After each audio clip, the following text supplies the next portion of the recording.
Hello dear student. तो आज हम लोग केमिकल बॉन्डिंग का एक टॉपिक करने जा रहे हैं। एमओटी से संबंधित है। किससे?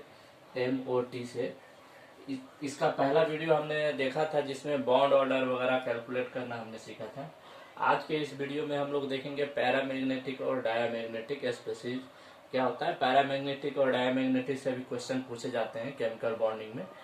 और चलिए शुरू करते हैं एमओटी के लिए। जैसे कि अगर मैं एग्जांपल ले लूँ, जैसे सपोज कीजिए अपने पास O2 है, या सपोज कीजिए N2 है या O2 प्लस है ना। तो ये सारे स्पेसीज जो है आपसे ये पूछा जाएगा कि बताइए O2 प्लस क्या है, पैरामैग्नेटिक है कि डायामैग्नेटिक है ना। तो अब इसके लिए आपको क्या करना है, सिंपल सा इसका एक ट्रिक होता है। अब ट्रिक क्या याद रखना है आपको, सिंपल सा कुछ नहीं करना है कि पहला मैं लिख रहा हूं पैरामैग्नेटिक। पैरामैग्नेटिक,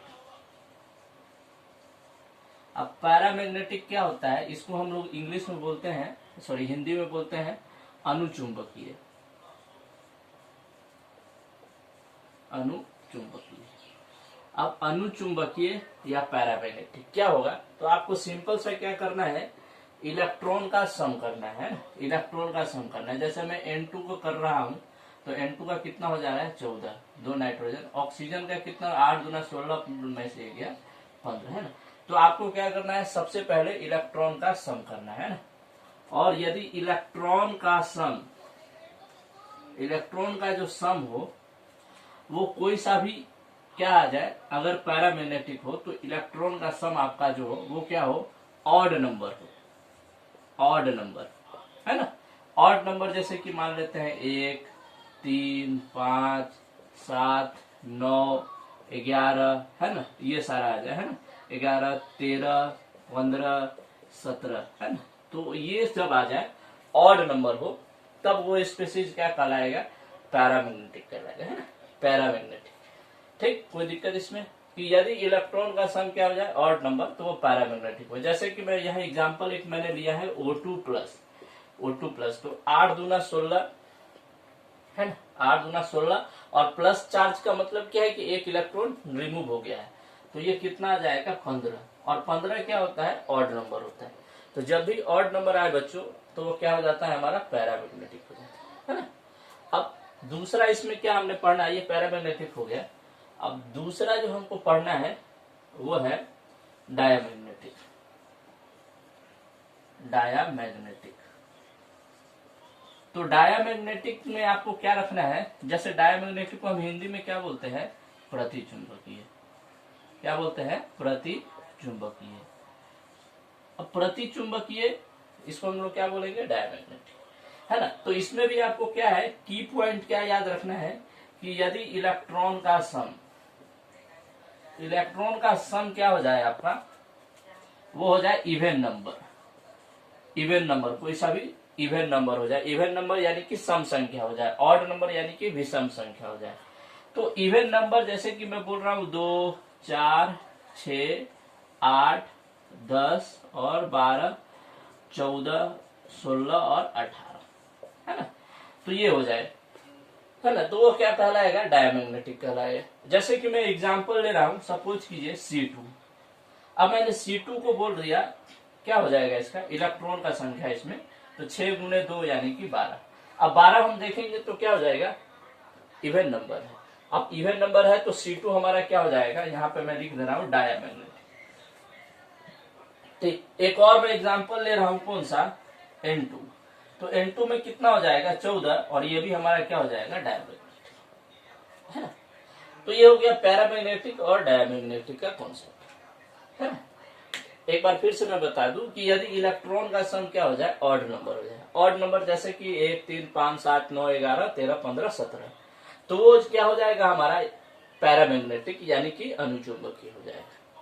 और यदि इलेक्ट्रॉन का सम क्या हो, इवन नंबर, इवन नंबर यानी कि सम संख्या 2, 4, 6, 8 इस तरीके से, तो वो हमारा क्या हो जाएगा, डायामैग्नेटिक हो जाएगा है ना।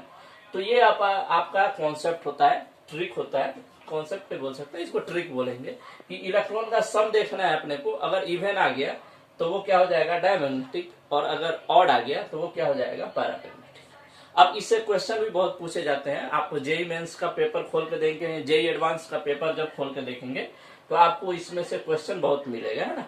लगभग इससे ही ज्यादा क्वेश्चन रहता है बॉन्ड ऑर्डर और पैरामैग्नेटिक डायमैग्नेटिक बताइए, है ना। कभी कभी आपको क्या होगा, एनालिटिकल क्वेश्चन जो सब्जेक्टिव रहेगा उसमें 10-12 मॉलिक्यूल दिया रहेगा और उसमें आपको बताना रहता है डायमैग्नेटिक और पैरामैग्नेटिक, है ना।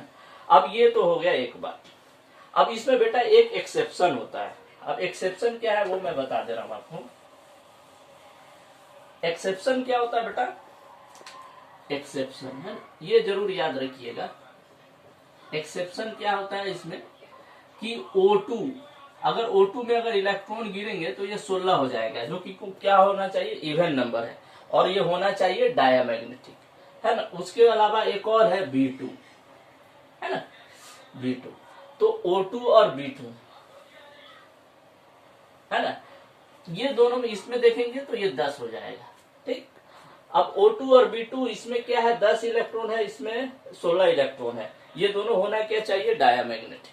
लेकिन ये होता है क्या है बेटा, पैरामैग्नेटिक होता है। ये दोनों क्या होता है, पैरामैग्नेटिक होता है, एक्सेप्शन है ये, है ना। पैरामैग्नेटिक यानी कि अनुचुंबकीय होता है। अब इसका रीजन क्या है कि ये गैसियस स्टेट में पाया जाता है। किस स्टेट में पाया जाता है, गैसियस स्टेट में, है ना। तो गैसियस स्टेट यानी कि गैसीय अवस्था में पाए जाने के कारण O2 और B2 क्या है, हमारा अनुचुंबकीय है ना। क्यों, क्योंकि इसके आउटर मोस्ट सेल का जो एक इलेक्ट्रॉन होता है वो क्या होता है, सिंगल फील्ड होता है ना। तो ये आपका ट्रिक हो गया अनुचुंबकीय और पैराचुंबकीय का।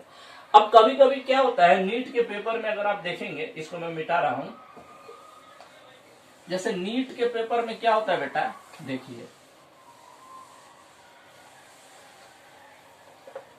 नीट के पेपर में ना कभी कभी आपको इस तरीके से देखने को मिलेगा, KO2, है ना, NO2, इस तरीके से, और आपसे पूछा जाएगा कि बताइए, चाहे जैसे मैं बोल रहा हूं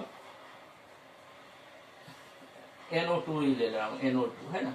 अब इस तरीके से आपको देखने को मिलेगा, है ना, KO2, NO2, इस तरीके से। तो आपको क्या करना है क्या करना है, ये KO2 जो है ना, इसको तोड़ना है, तो ये टूट जाएगा K प्लस और O2 माइनस में, है ना। अब O2 माइनस जो हमारा यहाँ आ गया, ये O2 माइनस जो आया, इसका आपको पता है बॉन्ड ऑर्डर निकालना या बॉन्ड लेंथ निकालना, या फिर पैरामैग्नेटिक। O2 माइनस में कितना हो जाएगा, 16 और 1 माइनस का मतलब 17 इलेक्ट्रॉन।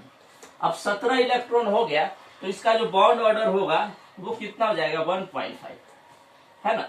और क्या इसमें लिखेंगे, इसमें हम अगर इसको पैरामैग्नेटिक या डायमैग्नेटिक में कन्वर्ट करें तो 17 इलेक्ट्रॉन हमारे क्या है, ऑड नंबर है, तो ये हमारा हो जाएगा पैरामैग्नेटिक। तो इस तरीके से भी एक आध क्वेश्चन आपको नीट के पेपर में देखने को मिलेगा, जो कि बहुत आसान होता है। आपको डरना नहीं है, बस उसको क्या करना है, तोड़ देना है ना। तो आप बनाइएगा, क्वेश्चन बैंक को बनाइएगा, और डाउट हो तो नीचे कमेंट सेक्शन में आप पूछिएगा हमसे, है ना। चलिए फिर अगले क्लास में मिलते हैं। अगले क्लास में हम लोग हाइब्रिडाइजेशन करेंगे, उसके बाद हम लोग बॉन्ड लेंथ का कॉन्सेप्ट पढ़ेंगे, उसके बाद हम हाइड्रोजन बॉन्डिंग से कॉन्सेप्ट पढ़ेंगे, विभिन्न प्रकार के बॉन्डिंग को भी पढ़ेंगे इसमें। तो ये पूरा आपका क्या हो गया, MO2 में पैरामैग्नेटिक और डायमैग्नेटिक का कॉन्सेप्ट। चलिए कल मिलते हैं।